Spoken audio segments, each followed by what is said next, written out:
Today, we're going to talk about your beliefs about food and how, if you can change these beliefs, it will dramatically change how you approach food, your habits with food, getting healthy, all of those things. So, this is coming from myself, who I've had tons of food addiction problems. I mean, massive addiction. And I've had other addiction problems as well. But this was one of the starting points of my addictive career, I guess you could say, from when I was a kid. Candy, food, sweets, and this was a reward pathway that my parents used. Many of your parents probably use the same thing, right? Hey, you did good. Here's some good food. You get to pick where you want to go out to eat or whatever. And I mean, I could eat and I could eat and I can eat, and I was very active as a kid, so I never really got overweight. Okay, I never had the body that I really desired. I was always skinny, but I was kind of that skinny fat. I definitely had crazy digestion problems and all of these things. So how did I go from that to being addicted to food? And then later on in my life, I mean, using it to extreme. I mean, eating all sorts of things, justifying it with exercise, over exercising, to try to burn the excess calories off and things like that. Just crazy habits. But how did I go from that to where pretty much everything I eat is healthy? Of course, there are certain things that I make do with because I have certain goals, like building muscle. So I might have some protein shakes and things like that. It's about as bad as I get. But if that's the worst thing for me, that's a victory. How did I go from one to the other? Well, when you think about your belief of food, what do you believe about the experience of eating? What is that for you? What is food to you? Before, in my past, food was fun. Food was pleasure. Food was entertainment. A lot of our culture is surrounded by that. You go out to eat when friends come into town. You want to try different foods. Oh, have you tried this? Oh, have you tried that? There's this taste and pleasure aspect of it where every meal has to taste good. I remember talking to someone and they said, every meal has to taste good for me, and I like to have a different meal every single day. They like to, and they have the money, they can be able to do that, but they weren't healthy, right? It's a very bad strategy if you want to get healthy. So how do you change the mindset to a better one? Well, what you want to look at when you look at food is okay, well, if I'm thinking this is pleasure and this is fun and this is entertainment and this is excitement, it's going to lead me down a certain path of what foods I choose. You're not going to be thinking about what is the quality of this food. You're not going to be thinking about what this food does for me. So what you can do is go to like maybe step 2, right? Which is, I want this food to be the best fuel that I can for my body.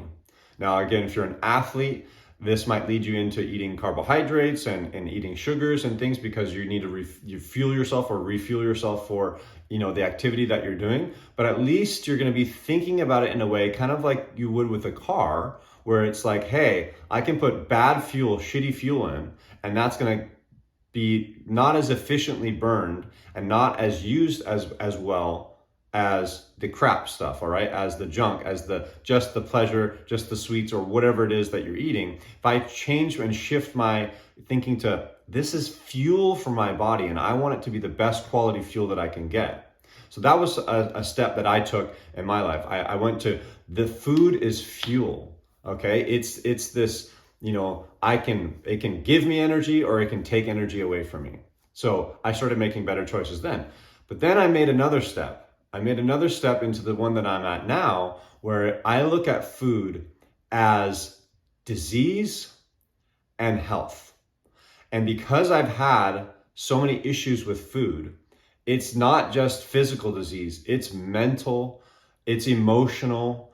We call them comfort foods, but what happens with me with comfort food, if I eat a bunch of comfort food, I feel great in the moment and then I feel like shit the next day. So for me, shifting my beliefs from pleasure, entertainment, fun with my food, all the way over into what I eat dictates how I'm going to feel, how I'm going to think, if I'm going to have disease in my life, or if I'm going to have unlimited energy and be able to share things like I'm doing right now with my YouTube community and be able to help people, be able to help my clients. I mean, you'd think that someone who's a personal trainer is supposed to be a pillar of health.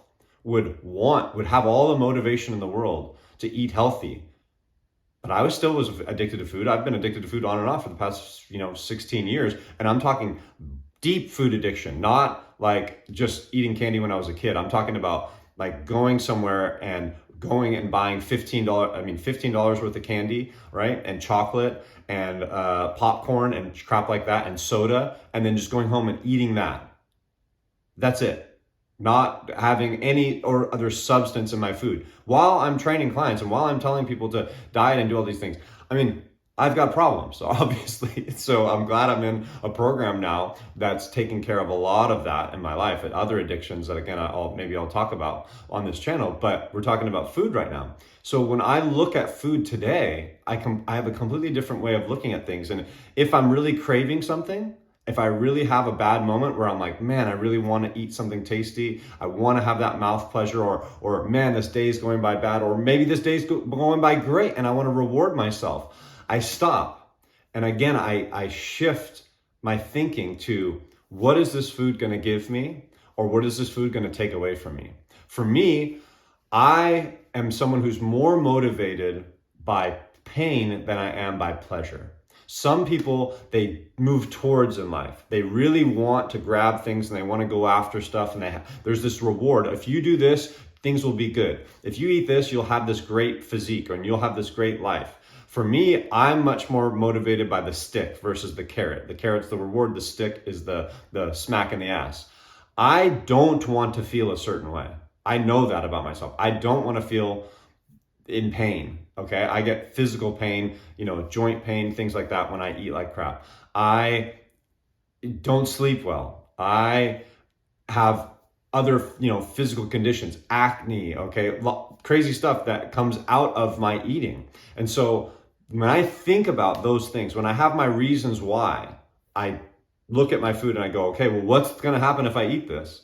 If I'm okay with taking the brunt of it and I go, okay, well, I know that this is going to suck. Okay, I'm going to eat it. But more often than not, I find myself going, it's just not worth it. I don't want that. I know I don't want that. I also want these other benefits. But I'm saying for me, for JD, I really align more with, I don't want to feel like that. Eating bad food causes anxiety and depression for me. Seriously, and more and more studies like this are going to come out and they're going to show this. I think it's going to take a long time for those things to start coming out, but we already have enough research that shows that certain foods cause this because of this connection from your brain and your gut. We're learning about that now. I'm sure you've heard of the gut brain barrier, where the brain and your stomach and the intestines, they talk to each other back and forth. And so mental disorders can come from the way that you eat. So for me, I don't want that. I want to feel good. Okay. Again, I want to avoid this pain that I've gone through. So when I look at food, I look at things and I want to make sure that I am giving myself the best advantage that I can, because I have so many disadvantages. So, okay, I'm only going to eat these certain things. And, I've changed the way that I look at food. And now when I want to eat, so I follow Dr. Fuhrman, I think Joel Fuhrman, and he's got this acronym GBOMBS, GBOMBS, greens, beans, onions, mushrooms, berries, and seeds. And it's not just onions, it's certain categories of foods, but he uses that GBOMBS acronym so that if you eat those every single day, or you eat those throughout the week, that's going to prevent cancer. And he's got all this, research behind it, and he's really, really good with it. He's one of the first people that turned me on to this stuff. And if you eat these things, well, you're going to have this great life and you're going to prevent cancer and you're going to have all these things. But how do you get yourself to eat those things? How do I get excited about eating those things versus being like, oh man, this is something that I have to do, and then doing it for a short period of time and then just falling off because of my beliefs. So when I look at that acronym and I look at that and I go, that's going to give me so much, and it's going to help me prevent so much that is important to me. I have all of these reasons why. And my belief about food isn't one of, I need to be entertained by food. I go, no, this is my recipe for success in life, with my, again, like I said, mental, physical, emotional, all of these benefits that I get, it gets rid of all these negatives. So when I look at food and I see just the pleasure side of things and I don't see all of that, which is before I didn't care, right? I was just getting the pleasure out of it. And it was causing all these problems. But since I've done that, and maybe you are at this point where maybe you're overweight, or maybe you have some of these other symptoms that I'm talking about, and you're going, I'm sick of it, but I can't stop. Well, if you change your beliefs about things, understand that you're powerless, right? That's one of the 12-step methods. Understand that you're powerless over this food. When I said no, I can still eat like that. I can still dabble in food. I can still have a little bit here or there. It never worked out. Because what would happen? I'd have one, and then I would be craving and going nuts and trying to eat all of the candy or all of the sweets or all of the whatever it is that I wanted. Sweets were a big thing for me.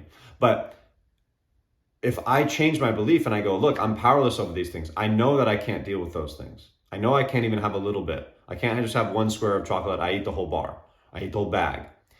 And that goes with anything. I have to eat a certain way if I want that. Well, what's going to get me there? What's going to get me there? If I look and I see my food and I go, this is what's going to happen. I see the end result. I see that negative. That motivates me. I also can look and then see the positive and see, oh, my body looks good. My face looks good. I don't break out. All these things. So it's like, okay, you start to look at things differently. Again, when I look at food now, I go, is it going to give me health? Is it going to prevent disease? Is it going to cause me anxiety? Is it going to cause these symptoms? And I don't even think, what is the taste of this? That doesn't come into my mind.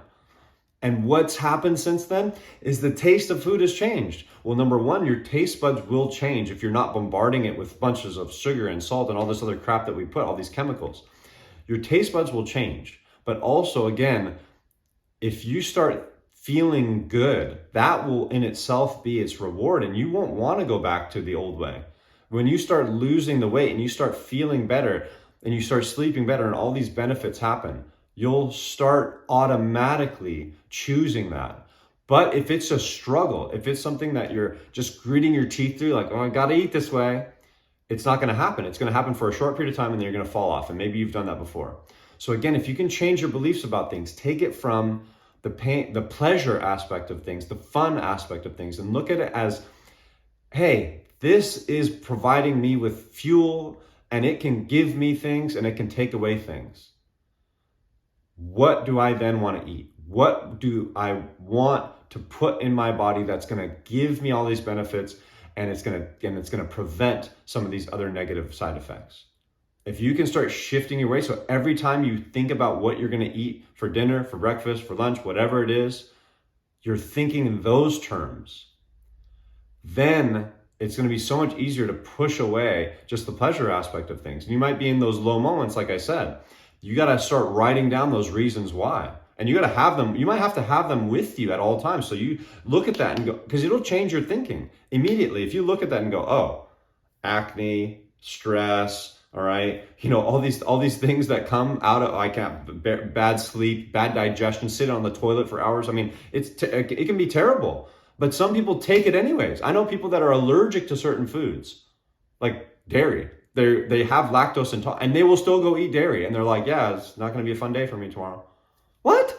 But again, if their motivation is higher on the I want that pleasure side of things, I want that mouth pleasure, then they're going to choose that, and it's going to stay in the pattern.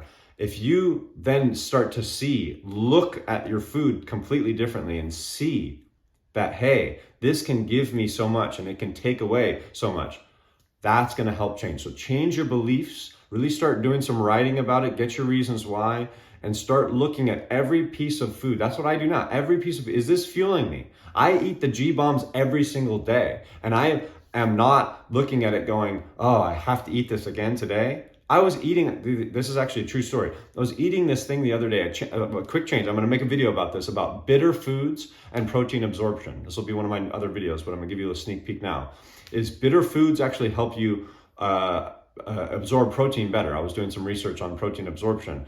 I made another video before that about drinking water with your food. But bitter foods, like greens, like salad greens or kale and things like that.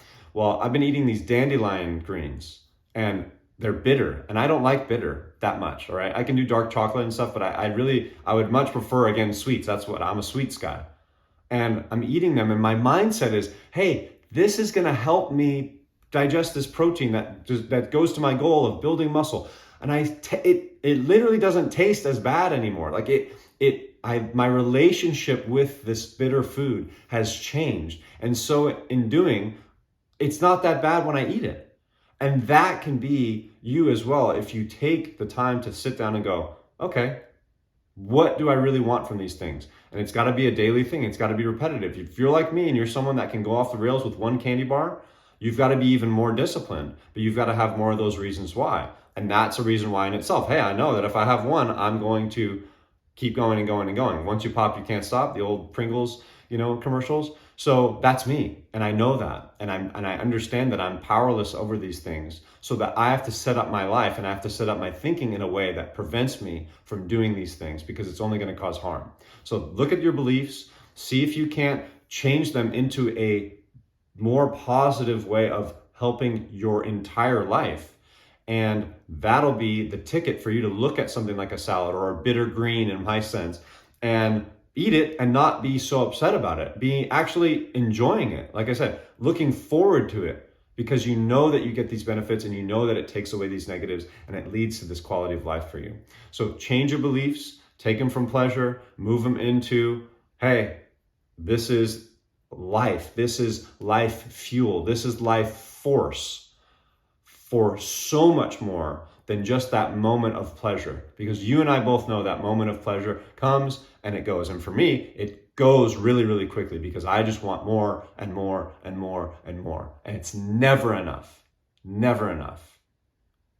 Hopefully you can change that. Look at your beliefs. And that's all we got today.